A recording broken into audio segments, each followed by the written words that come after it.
Hi, I'm Adelaide Maria Arruda Olson. I'm an assistant professor of medicine and I work in the cardiovascular division of the Mayo Clinic.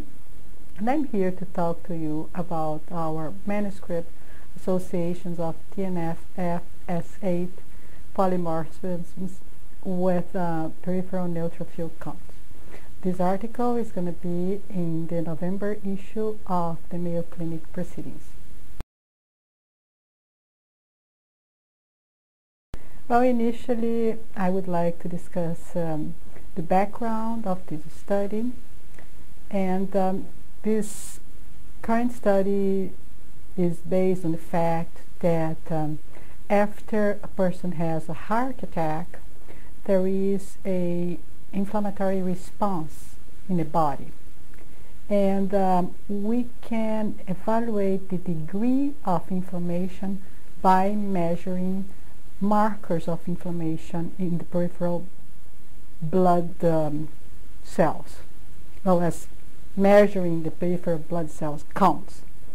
And in this present study, we evaluate the peripheral neutrophil counts.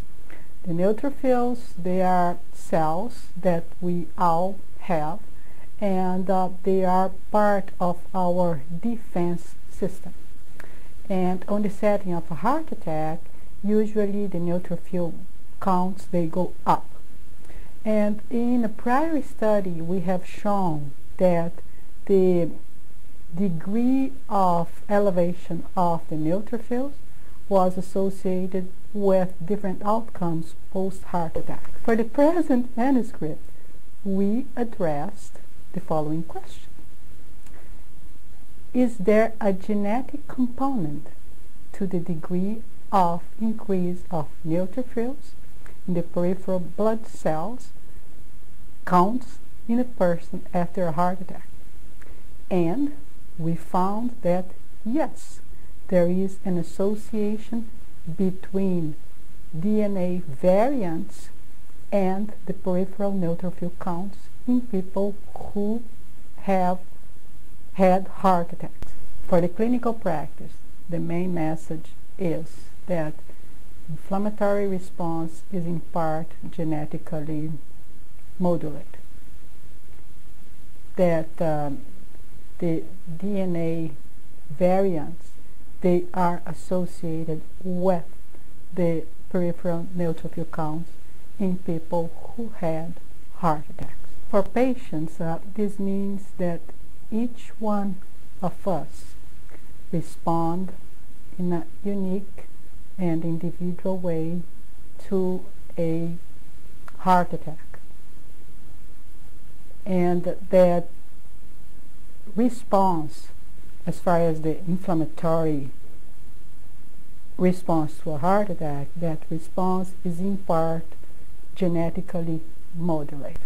Another very important aspect of this study is that there are genetic variants that are associated with the neutrophil counts.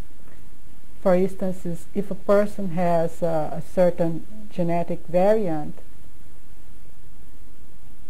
that person would be more likely to have different counts to another person that has a different genetic variant to the same gene, to the same area of the DNA that that person has.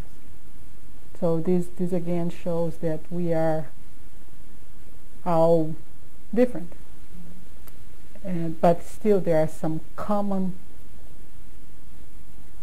variants of the DNA that may predict the way each one of us respond to the inflammatory injury that occurs after a heart attack.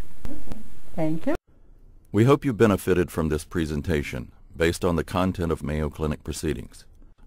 Our journal's mission is to promote the best interests of patients by advancing the knowledge and professionalism of the physician community. If you're interested in more information about Mayo Clinic Proceedings, visit our website at www.mayoclinicproceedings.org. There you will find additional videos on our YouTube channel, and you can follow us on Twitter. For more information on healthcare at Mayo Clinic, please visit www.mayoclinic.org. This video content is copyrighted by Mayo Foundation for Medical Education and Research.